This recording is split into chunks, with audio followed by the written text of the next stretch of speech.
এইটা হলো আমাদের অফিস। আর আমাদের অফিসে অনেক দক্ষ দক্ষ মানুষ রয়েছে। সো তাদের দক্ষতাগুলো আপনাদেরকে একটু দেখাই চলেন। হ্যাঁ বেব, বলো। শুনলাম তুমি নাকি অন্য মেয়েদের সাথে টাঙ্কি মেরে বেড়াও। আরে ধরো, কি যে বলো না এসব। তোমার মতো এত কিউট সুইট প্রেটি। কি হলো, থেমে গেলে কেন? না, কিছু না।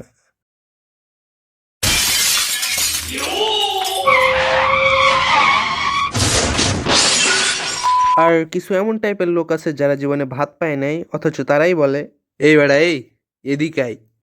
যে স্যার, এই শালা তোরে আমি কতবার কইছি যে তুই আমার চাই চিনি দিবি না। যা, আবার বানাইলে আইবি যা। এই নিয়ে তো 5 বার বানাইলাম স্যার, আবার তুই আমার মুখে মুখে তর্ক করস। আচ্ছা যাইতেছি।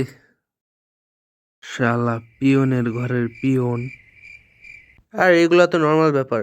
আপনাদেরকে আমাদের অফিস বসের সাথে পরিচয় করাই দিই, যে কিনা তার মেয়ের বয়সী স্টাফকেও ছাড়ে না। এই দুষ্টু, কাছে আসো। আর কত কাছে আসবো স্যার? যত কাছে আসলে আমরা একে অপরের পরিপূরক হয়ে যাব।